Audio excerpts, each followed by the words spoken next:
Pipe ସମସ୍ତଙ୍କର ସାଇ ଏମାନଙ୍କର ଜନ୍ମ କେବଳ ବୁଝିଲୁ ବୁଝିଲେ କି ହବ ରୁଦ୍ରପ୍ରସାଦ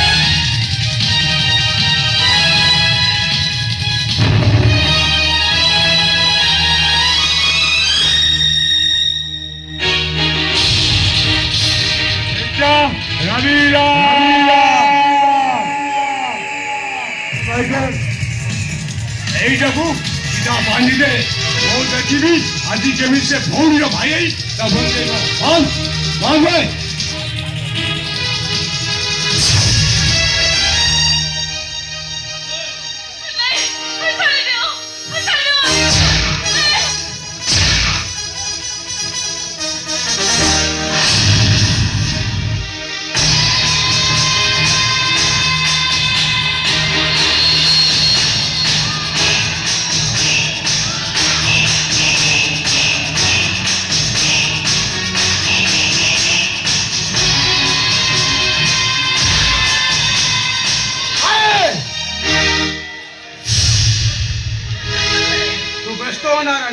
ମୁଁ ଆସି ଯାଇଛି ମାନେ ତୋର କିଛି ହବନି।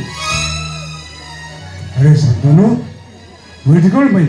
ମୁଁ ଯଦି ଏଠିକି ନ ଆସିଥାନ୍ତି ଏ ଦୁଶାସନ ମାନଙ୍କର ଉଗ୍ର ରୂପଟା ଦେଖିଥାନ୍ତି କେମିତି? ଛି ଛି ଛି ଭାଇ ତମକୁ ଲାଜ ଲାଗୁନି? ରାଣୀକୁ ବଳାତ୍କାର କରିବା ପୂର୍ବରୁ ତମ ନିଜ ଭଉଣୀ ମୁହଁଟା ତମକୁ ଦୁଶିଲାନି?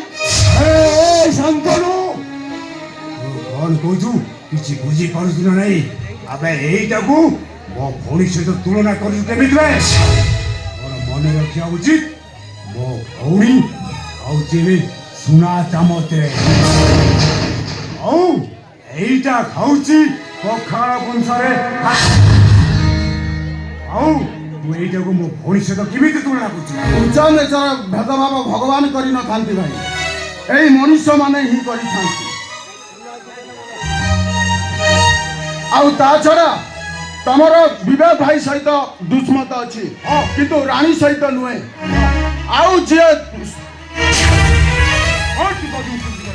ଯିଏ ପୁରୁଷ ସହିତ ସାମ୍ନା ନ କରେ ନାରୀ ମାନଙ୍କୁ ସାମ୍ନା କରେ ତାକୁ କଣ କୁହାଯାଏ ଜାଣିଛ? ହିଞ୍ଜଳା। ଚୁପଚାପ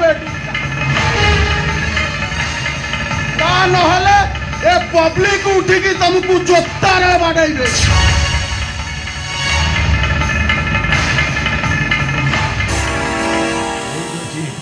ମୁଁ ଚାଲି ଯାଉଛି।